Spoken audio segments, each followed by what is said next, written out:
Shibbir art চ্যানেলে স্বাগতম। আজকে আমরা আপনাদের পেন টুলের ব্যবহার দেখাবো। দেখছেন যে পেন টুল দিয়ে খুব সহজে একটা চতুর্ভুজ আঁকলাম। এরপর আরেকটা ত্রিভুজ আঁকি। ঠিক আছে, এভাবে পেন টুলের ব্যবহার অনেক। ইলাস্ট্রেটরে পেন টুল সর্বোচ্চ ব্যবহারযোগ্য একটি টুল। পেন টুলের মাধ্যমে আপনি অনেক কিছু করতে পারবেন, যা ইচ্ছা তাই আঁকতে পারবেন। যার পেন টুল যত ভালো জানা, তার ডিজাইন ক্রিয়েটিভিটা তত ভালো হয়। দেখেন আমরা খুব সহজে একটা আঁকলাম। এরপর আমরা দেখব pen tool, add anchor point tool. Add anchor পর অ্যাড শব্দের অর্থ হচ্ছে যুক্ত করা, পয়েন্ট মানে বিন্দু। তো আমরা অ্যাড অ্যাঙ্কার পয়েন্ট করে নিই, আগে অ্যাড করে নিই পয়েন্টগুলো, অ্যাড অ্যাঙ্কার পয়েন্ট করে নিলাম। এবার ডিরেক্ট সিলেকশন টুল দিয়ে এবার টান দিলে দেখেন বাঁকা হয়ে যাচ্ছে। এটা শুধু অ্যাড অ্যাঙ্কার পয়েন্ট আছে বিধায় এখানে সম্ভব হয়েছে। আরেকটা অ্যাঙ্কার পয়েন্ট করে টান দিলে বেঁকে গেলাম। কিন্তু দেখেন এই পাশে আমি যদি ডিরেক্ট সিলেকশন দিয়ে টানি কিন্তু সরে যাচ্ছে, কিন্তু বাঁকা হচ্ছে না। এর মানে এখানে কোনো অ্যাঙ্কার পয়েন্ট নাই। এরপর এখন যদি আমি একটা অ্যাঙ্কার পয়েন্ট দিলাম, এরপর টান দিলাম, দেখুন বাঁকা হয়ে গেল। এটাই আসলে অ্যাড অ্যাঙ্কার পয়েন্ট টুল। এরপর হচ্ছে ডিলেট অ্যাঙ্কার পয়েন্ট টুল। আমরা এই পয়েন্টগুলো ডিলিট করে দেবো। ডিলিট দেওয়ার পরে দেখেন যে সবগুলো আবার ডিজাইন চেঞ্জ হয়ে যাচ্ছে, পরিবর্তন হচ্ছে। তো এটাই আসলে add anchor point tool, delete anchor point tool, pen tool, আর হচ্ছে anchor point tool. Anchor point টুলের কাজ আমরা দেখাচ্ছি যে অ্যাঙ্কার পয়েন্ট টুলটা কি। অ্যাঙ্কার পয়েন্ট টুলটা হচ্ছে আপনারা যেখানে ইচ্ছা সেখানে ধরে একটু বাঁকা করতে পারবেন, এভাবে বাঁকা করতে পারবেন। এইটাতে আপনি অ্যাঙ্কার পয়েন্ট ছাড়াই আপনি এটা বাঁকা হয়। দেখছেন, ডিজাইনের ক্ষেত্রে আপনার কখন কোনটা লাগে, পেন টুলের কাজ যদি আপনি ভালো জানেন তো অবশ্যই নিঃসন্দেহে আপনি ভালো ডিজাইন, ক্রিয়েটিভ ডিজাইন করতে পারবেন। একটা তারা আঁকে দেখাই। স্টার আঁকার জন্য আরও মাধ্যম আছে, তারপরে পেন টুল দিয়ে দেখিয়ে দিচ্ছি যে কিভাবে আসলে খুব সহজে পেন টুলের সাহায্যে স্টার আঁকা যায়। তো ঠিক আছে, দেখেন এরপরে আমরা একটা আঁকবো, ফ্লায়ার আঁকবো। ফ্লায়ারটা আমরা পেন টুল দিয়ে আঁকবো। দেখে নেই,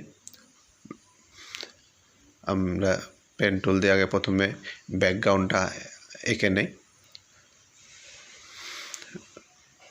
রেক্ট্যাঙ্গেল নিয়েও করা যায়, কিন্তু যেহেতু পেন টুলের ব্যবহার দেখাচ্ছি সেক্ষেত্রে পেন টুল দিয়ে এঁকে দেখালাম।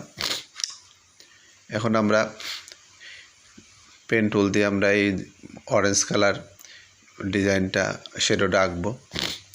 পেন টুল ব্যবহারের সময় আপনি একটা জিনিস খেয়াল রাখবেন যে যেই জায়গাটা একটু সমতল মনে হয়, একটু সোজা মনে হয়, সেই জায়গাটা আমরা বিশেষ করে অ্যাঙ্কার পয়েন্ট টুলটা নেব। দেখছেন ধীরে ধীরে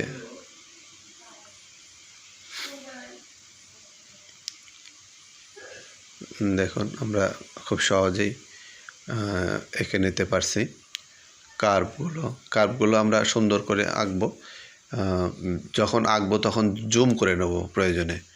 বেশি যত জুম করবেন আপনার ডিজাইনটা তত সুন্দর হবে। আমরা অতিরিক্ত কিছু অংশ নিয়েছি, এর ব্যবহারও আমরা দেখাবো যে আমরা অতিরিক্ত সহজে নেওয়া যায়, এই কারণেই নেওয়া হয়েছে।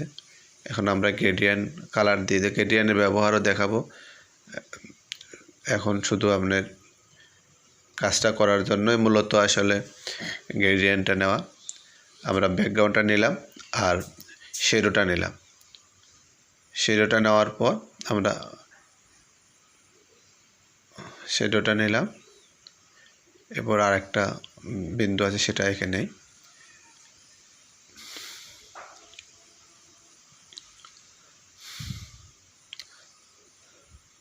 আবার ডিজাইনে যেখানে যে অবস্থা আছে এখানে এরপরে দুটো সিলেক্ট করলাম, সিলেক্ট পরে আলাদা করে রাখলাম। গ্রেডিয়ান দিচ্ছি, আপনারা দেখছেন। গ্রেডিয়ানের ব্যবহার, বিস্তারিত ব্যবহার নেক্সট ভিডিওতে অবশ্যই দেখাবো।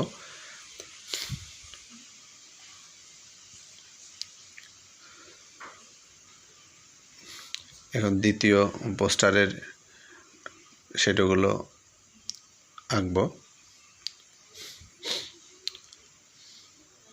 আপনারা দেখছেন পেন টুলের ব্যবহার। পেন টুলটা আপনারা অবশ্যই যেখানে পয়েন্ট নেবেন দেখবেন যে পয়েন্টগুলো যেন সমতল জায়গায় হয়, যেখানে একটু সোজা আছে সেখানে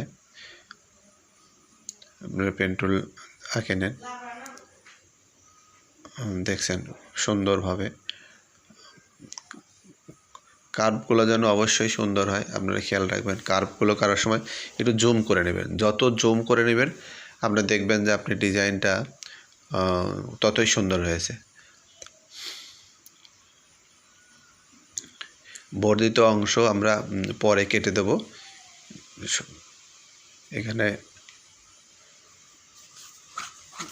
আমরা অর্ডার নিচে দিয়ে দিই, এটা উপরে ফন্ট সাইড করে নিয়ে আসি, যেখানে যে অবস্থায় আছে আপনারা দেখছেন। অবজেক্টে গিয়ে এবারে যে এটা এখানে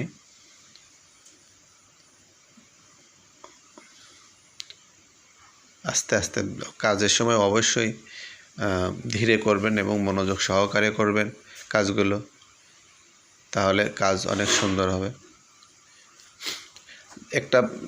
একটা শ্যাডো আঁকার পর আপনারা, আমি লক করে দিচ্ছি বারে বারে, লক করে দিলে পরে কাজ করার জন্য একটু সুবিধা হয়, অনেক সুবিধা হয়। তাছাড়া অন্য একটা শ্যাডো আঁকার সময় দেখবেন যে আপনি ঝামেলা করছে, এই কারণে মূলত আসলে লক করে দেওয়া। লক করার জন্য Ctrl+2 অথবা অপশনে গিয়ে আপনি করবেন। আনলক করার জন্য Ctrl+Shift+2 চাপলে এটা আনলক হয়ে যাবে। তো আমরা মোটামুটি প্রায় শেষের দিকে এটা লক করে নেই। আমাদের কাজ অনেকটাই শেষের দিকে। একটা পোস্টার করেছি, আর একটা পোস্টার ডিজাইন শেষের দিকে, এটা আলাদা করে নিয়ে আসলাম। এখন আমরা সবগুলো সিলেক্ট করে নিই, আগে কালারটা দিয়ে নিই। কালার দেওয়ার পর একটু ছোট আছে, একটু বড় করে নিই। যেখানে যে কালার আছে ম্যাজিক টুলের সাহায্যে সে কালারটা দিয়ে নিই, একটু বাড়িয়ে দিলাম। এখন টোটাল পোস্টারটা আমরা সিলেক্ট করে নিই। সিলেক্ট করার পরে আপনার শেপ বিল্ডারের ব্যবহার দেখাবো। শেপ বিল্ডার দিয়ে আপনি কেটে দিলাম। কেটে দেওয়ার পরে দেখেন আমাদের ডিজাইনটা অলরেডি হয়ে গেছে, সুন্দর দুটো ডিজাইন হয়ে গেছে। আপনারা দেখলেন যে এটা একমাত্র পেন টুল দ্বারাই সম্ভব। পেন টুলের ব্যবহার আমরা দেখাচ্ছি। তো ইনশাল্লাহ নেক্সটে আরও ভালো ভালো ডিজাইন দেখাবো, আপনারা আমার পাশে থাকবেন।